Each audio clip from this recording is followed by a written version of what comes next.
Every day there are new allegations about this Conservative government. The era of Tory sleaze is well and truly back. If he's going to repeat allegations like that, he should come to this House and substantiate those allegations. Of course, Boris Johnson isn't the first Prime Minister to be accused of greed and corruption. He's fending off allegations about who paid for the redecoration of his Downing Street flat, who paid for his holiday in Mustique, allegations that the Tories funnelled PPE contracts to cronies of theirs, and Labour are trying to bundle these all up as the return of Tory sleaze. Because every day there's further evidence of the sleaze that's now at the heart of this Conservative government.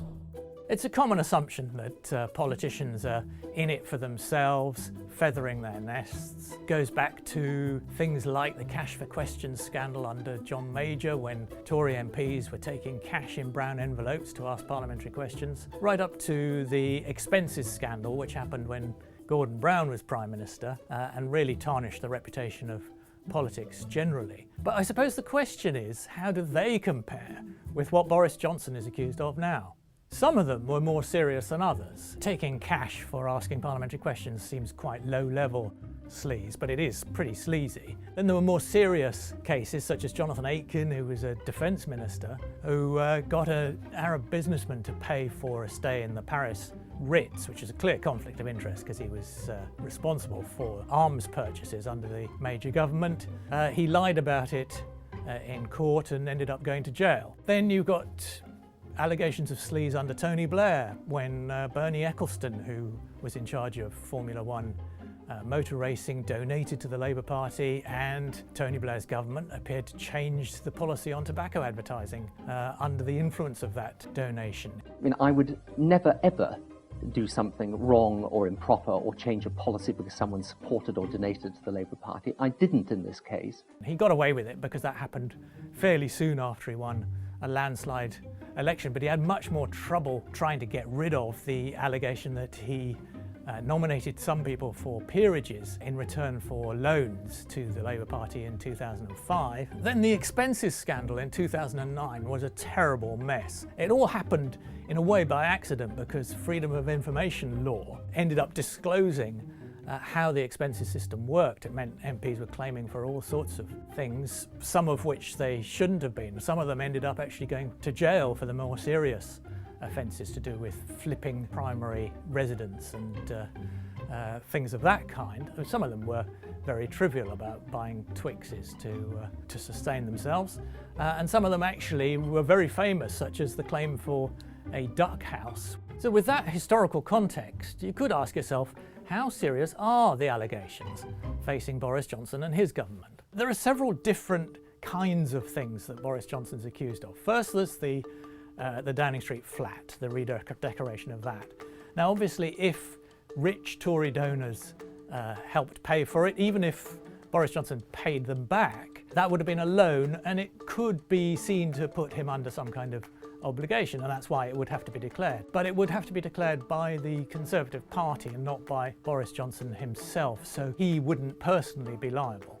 As for the latest stuff that he's bringing up, he should know that I paid for Downing Street refurbishment personally, Mr. Speaker.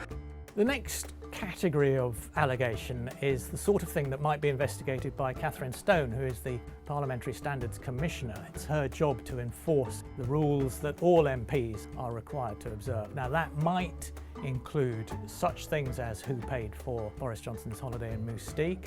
It could include all sorts of other allegations against him about whether he lied in the House of Commons. It might even come to deal with the PPE contracts, although that's not strictly her remit. But in the end, her recommendations would have to be improved by the Standards Committee, which does include some non-MPs who might be fiercely independent, but their recommendation would have to go to the House of Commons as a whole, where Boris Johnson, of course, has an 87 working majority, which is unlikely, I think, to condemn the Prime Minister. Then there are allegations such as the Greensill lobbying, which doesn't directly affect Boris Johnson because these are things that his predecessor, David Cameron, are accused of, and his ministers actually didn't do what David Cameron wanted them to do. So I suspect that will go away.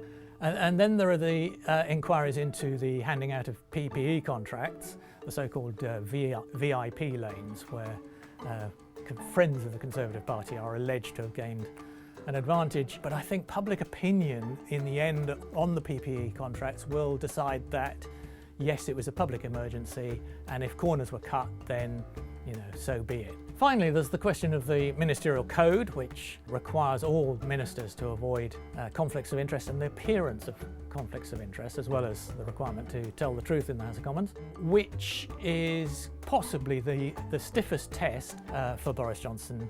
But the problem is that the arbiter of the ministerial code is the Prime Minister himself. So in the end, although Lord Geidt, who's just been appointed the independent advisor on ministerial standards, might advise the Prime Minister that he's done something wrong, the Prime Minister might disagree with him. He disagreed with Lord Geidt's predecessor about Priti Patel because she was accused of bullying, and the Prime Minister just said, well, I don't agree. So in the end, it's the Prime Minister who gets to decide. So if Lord Geidt suggests that he's done something wrong, the Prime Minister could look at himself in the mirror and say, no, I don't think I have, and that would be the end of it. A lot of these sleaze allegations, for the moment, come down to the question of public opinion. I think as long as public opinion is broadly supportive of the Prime Minister, there's a lot more that he can get away with, in quote, than if public opinion was against him. And we saw in the Hartlepool by-election and the local elections at that time that public opinion was not particularly influenced by the